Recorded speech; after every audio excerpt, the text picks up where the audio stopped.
Di kampusnya, Sandra curhat menceritakan tentang hubungannya dengan Richard yang semakin hari semakin membuat Sandra merindukan pria itu. Sandra meminta Zetira agar menemaninya pergi ke Munich sehari untuk menemui Richard di kantornya. Richard pasti sangat sibuk sehingga dia tidak ada waktu untuk menemuiku. Menurutmu, bagaimana kalau aku saja yang menjenguknya, memberinya kejutan? Aku tidak setuju. Menurutku Richard yang seharusnya memperjuangkan cintanya. Dia yang seharusnya menemuimu, Sandra. Sesibuk-sibuknya pria bekerja, ia pasti menyempatkan sedikit waktunya untuk menemui wanita spesialnya, ucap Zetira, karena menurutnya dengan Sandra menemui Richard di Munich akan membuatnya sakit hati kalau Richard telah membohonginya selama ini. Dan itu ide yang buruk menurutnya. Ia tidak berani membayangkan hal-hal semacam itu meski sebenarnya lambat laun kebenaran akan terungkap. Tapi ini bukan waktu yang tepat menurutnya. Hei Sandra, apa kemarin saat kau berkencan bersama Axel sempat berfoto? Kalau iya, aku ingin melihatnya. Tambah Zetira mengalihkan pembicaraan dan meminjam HP Sandra untuk menyimpan nomor Richard ke kontak HP-nya. Setelah mengikuti mata kuliahnya, Zetira masuk ke dalam mobil Mercy-nya menuju sebuah taman kecil yang tidak jauh dari kampusnya.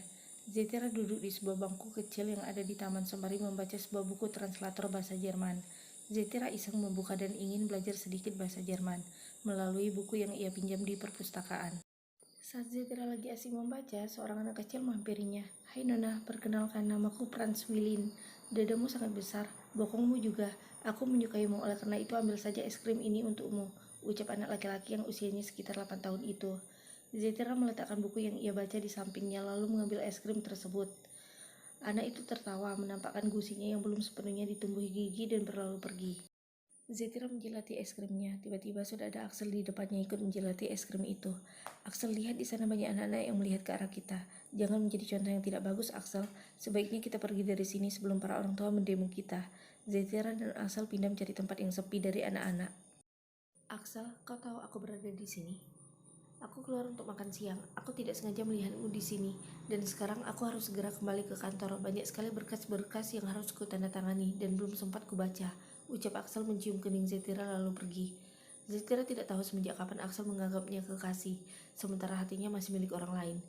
Zetira masuk ke dalam mobilnya. Tak jauh dari taman tadi, seorang wanita menyalip mobilnya dan membuat Zetira mau tidak mau harus keluar dari mobilnya.